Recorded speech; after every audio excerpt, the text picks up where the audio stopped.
Hey, good morning, everyone. Brian Hoops here, Midwest Market Solutions. This is Market Insider TV opening commentary. Monday, October the 6th. Government remains shut down, but grain markets and livestock are open. And we'll be talking about grain and livestock markets here this morning. I'll be on RFD TV this morning, 8:15 Central Time, talking about these markets as well as Wednesday, Thursday, and Friday of this week. So we hope you have a chance to tune in for that. We hope you had a great weekend. We got some big moves in these markets here coming out of the weekend. Look at the U.S. dollar, pretty strong move here. Quite a big jump in the dollar overnight.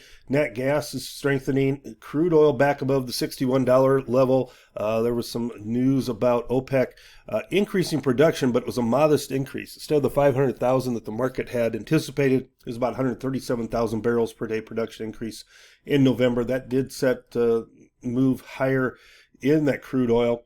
And stock market surging. Gold, look at that big moves here in gold overnight, up $46.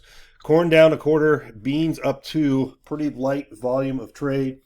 We were lower initially and did claw our way back in the soybeans to close a little bit higher, and the wheat's a couple cents better as our night session comes to an end. So our Twitter feeds are Midwest Markets, Brian Hoops for latest information, and visit our website, MidwestMarketSolutions.com. We are planning on updating that website here, and we'll be rolling out the new version here very shortly.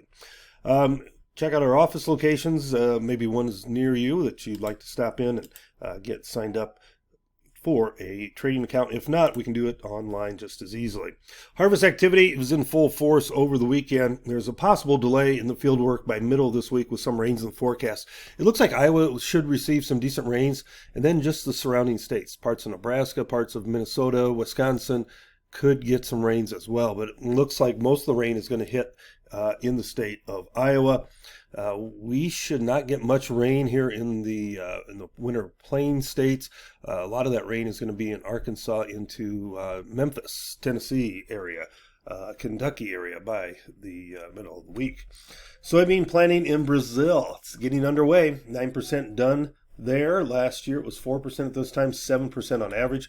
And Argentina is planting their corn right now. Progress stands at 18% done.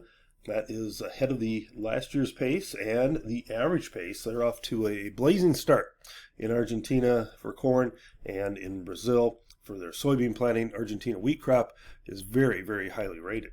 USDA announced its WASDE report. That's supposed to be this Thursday, has been suspended until further notice due to the lapse in government funding from the shutdown.